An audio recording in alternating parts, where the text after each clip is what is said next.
آج جو ہمارا درس قرآن و سنت کا موضوع ہے وہ بہتان یا تہمت لگانے پر سزا ہے۔ اللہ رب العزت کی بارگاہ میں دعا ہے، التجا ہے، مجھے حق سچ بیان کرنے کی توفیق عطا فرما۔ حضور اتنے تشریف لے آؤ، ذرا تسی بھی اگے لے آؤ، انہیں طرح کر کے ویکھنا میں اندر آؤ۔ ہمارے معاشرے کے اندر الزام تراشی، بہتان بازی عام نظر آتی ہے، اور ہمارے پاس کسی کی عزت کو کم کرنے کے لیے اور کسی کو رسوا کرنے کے لیے ایک آسان سا ایک حل ہے کہ ہم اس کے کردار پر الزام لگا دیتے ہیں، اس پر بہتان باندھ دیتے ہیں، اس کی عزت و ناموس کو برباد کر دیتے ہیں۔ تو یاد رکھیے، قرآن مجید فرقان حمید کے اندر واضح اللہ رب العزت نے ارشاد فرمایا ہے کہ جو بندہ کسی پر بہتان باندھتا ہے، کسی پر جھوٹی بات مسلط کرتا ہے، اس کو چوک میں کھڑے کر کے 80 کوڑے لگائے جائیں۔ اگر کسی پر کوئی الزام لگاتا ہے اور پھر اس پر 4 گواہ پیش نہیں کر پاتا، اس کو 80 کوڑے لگائے جائیں اور پھر ساری عمر اس کی گواہی کو قبول نہ کیا جائے۔ وہ توبہ بھی کر لے، اپنے اس گناہ سے باز بھی آ جائے، جب تک وہ حیات رہے گا، زندہ رہے گا، کسی معاملے کے اندر اس کی گواہی کو قبول نہیں کیا جائے گا۔ نکاح کے معاملے میں اس کی گواہی کو قبول کیا جائے گا،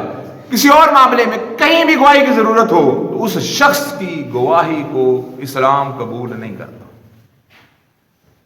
اب دیکھیں ذرا، اگر کوئی بندہ زنا کرتا ہے تو کیا وہ اس کے اوپر 4 گواہ بننے دیتا؟ وہ پورے احتیاط کے ساتھ، پورے اہتمام کے ساتھ وہ معاملہ کرتا ہے کہ کوئی مجھے دیکھے نہ۔ تو اگر کوئی شخص ایک شخص دیکھ بھی لیتا ہے، پھر بھی اس بات کو وہ سر عام نہیں کر سکتا، اس بندے پر الزام نہیں لگا سکتا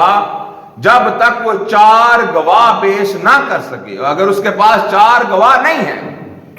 اور گواہ بھی وہ جو متقی اور پرہیزگار ہوں، آج کل کے بکاؤ گواہ نہیں کہ 5-5 ہزار دیں اور جس طرح کی مرضی کچہری کے اندر، کورٹ کے اندر گواہی دلا لیں۔ ایسے گواہ جو معتبر سمجھے جاتے ہوں، جنہوں نے کبھی جھوٹ نہ بولا ہو، ایسے 4 گواہ پیش کرے تو پھر اس کو حق پہنچتا ہے وہ کسی کے اوپر الزام لگائے۔ ورنہ اگر اس نے اپنی آنکھوں سے بھی دیکھا ہے تو وہ کسی پر الزام نہیں لگا سکتا، لوگوں تک وہ بات پہنچا نہیں سکتا، سر عام اس بندے کو ذلیل نہیں کر سکتا۔ لیکن آج تو ہم بلا وجہ کسی کی عزت کو روندنے کے لیے ہم اس پر زنا کا، اس پر غلط کاری کا الزام لگاتے نظر آتے ہیں۔ حضور علیہ السلام نے ارشاد فرمایا، جو بندہ کسی پر جھوٹی بات باندھے گا، کسی پر الزام لگائے گا، کسی پر بہتان بازی کرے گا، اللہ رب العزت کل بروز محشر جہنم کے اندر اس کو ایسے گڑھے کے اندر پھینکے گا جہاں جہنمیوں کی پیپ جمع ہوا کرے گی، اور وہ ساری اپنی ابدی لائف جو ہے اسی کے اندر گزارے گا۔ دوسری روایت کے مطابق حضور علیہ السلام نے ارشاد فرمایا، جو بندہ بہتان بازی کرنے والا ہوگا، الزام تراشی کرنے والا ہوگا، بہتان باندھنے والا ہوگا، اللہ رب العزت اس کو جہنم کے پل پر روک لے گا اور کہے گا کہ جو تو نے بات کی تھی اس کو ثابت کر، اور وہ ثابت نہیں کر پائے گا اور اس پر سخت عذاب کو مسلط کر دیا جائے گا۔ اور حضور علیہ السلام نے ارشاد فرمایا، جو بندہ جھوٹی کسی کی طرف بات کو منسوب کرتا ہے، بہتان لگاتا ہے، الزام لگاتا ہے، اللہ رب العزت اس کے 100 سالہ اعمال جو ہیں، نیک اعمال، عبادات و ریاضات جو ہے وہ ضائع فرما دے گا، اس کے پلے کچھ نہیں رہے گا۔ تو حضرات ذکر، آج ہمیں اس معاملے کو سنجیدگی سے لینا چاہیے کہ جب بھی ہماری زبان کھلے تو اس پر جھوٹ نہ جاری ہو۔ ہم کسی کی عزت کو روندنے کے لیے، کسی کی پگڑی کو اچھالنے کے لیے اس پر کبھی بھی الزام نہ لگائیں۔ اگر لگائیں گے تو ہمارا اپنا نقصان ہے، اس جہاں کے اندر بھی نقصان ہے، اخروی جہاں کے اندر بھی نقصان ہے۔ اس جہاں کے اندر بھی آپ کو شریعت مطہرہ 80 کوڑے لگاتی ہے اور ساری زندگی آپ کی گواہی کو قبول نہیں کرتی، اور اخروی جہاں کے اندر بھی اللہ رب العزت کا سخت عذاب آپ پر مسلط کیا جائے گا۔ آج ہمارے معاشرے کے اندر کوئی امام ہے، کوئی خطیب ہے، کوئی پیر ہے، کوئی فقیر ہے،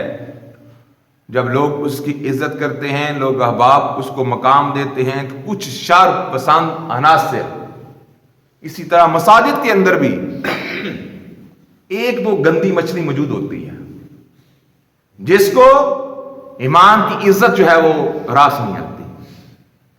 خطیب کا مقام جو ہے وہ راس نہیں آتا، یا کوئی محلے کا کوئی نیک بندہ ہے، کوئی تہجد گزار ہے، کوئی نمازی ہے، تو وہ گندی مچھلی جو ہے وہ اس شخص کے خلاف پراپوگنڈا شروع کر دیتی ہے،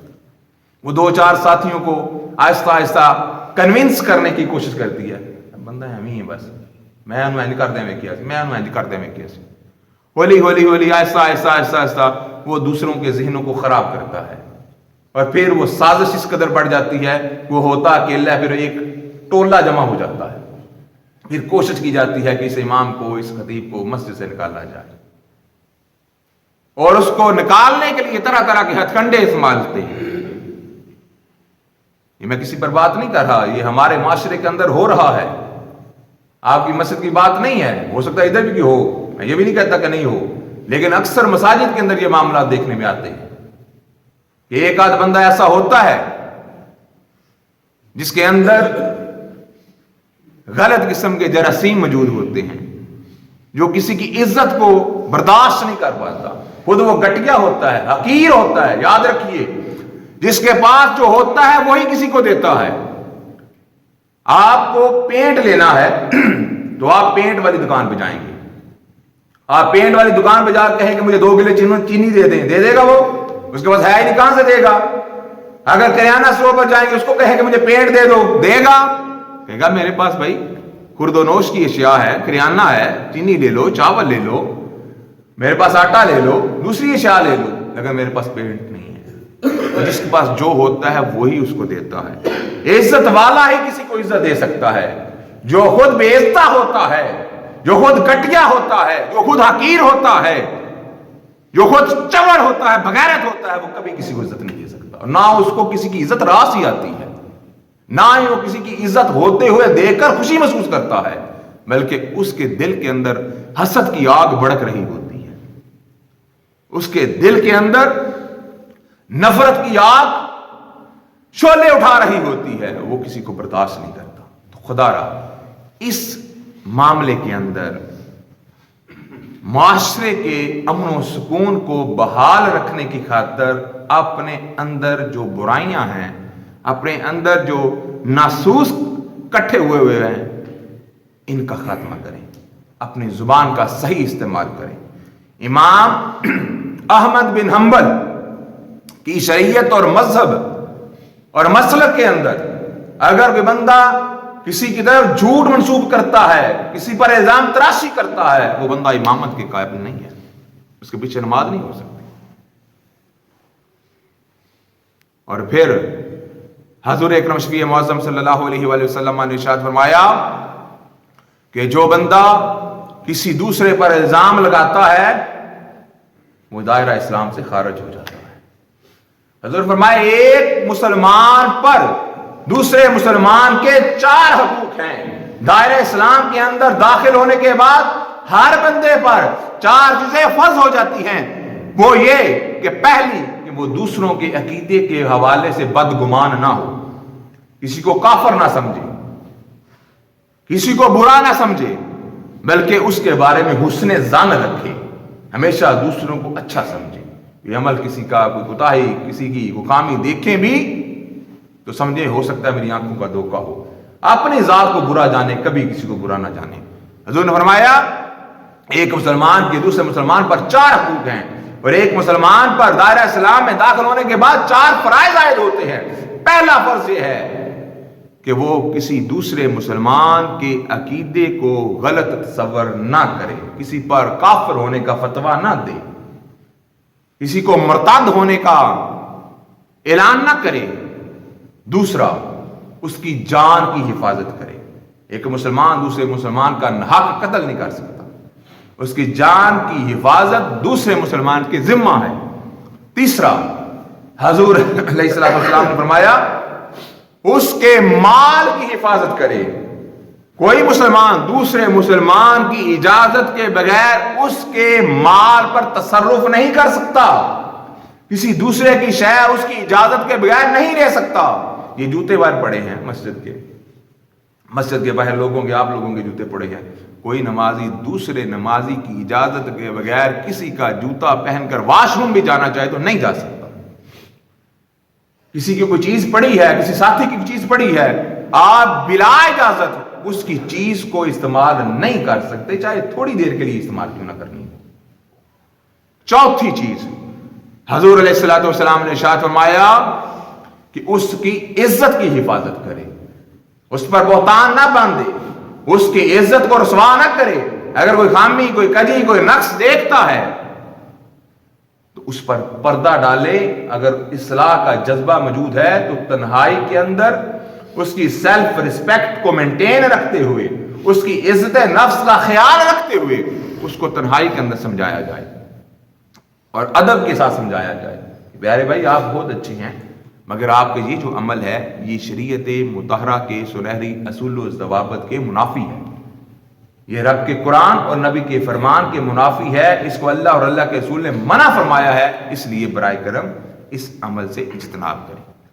یہ نہیں ہے ہم کیا کرتے ہیں، ہم اصلاح کے نام پر لوگوں کی عزتوں کو اچھالتے ہیں۔ اصلاح ہماری مطمع نظر نہیں ہوتا، ہماری نیت میں شامل نہیں ہوتی کہ ہم نے کسی کی اصلاح کرنی ہے، نہ اصلاح ہوتی ہے۔ ہم چوک چراہوں میں اس کو چھیڑ بیٹھتے ہیں، اس کا تذکرہ کرتے ہیں،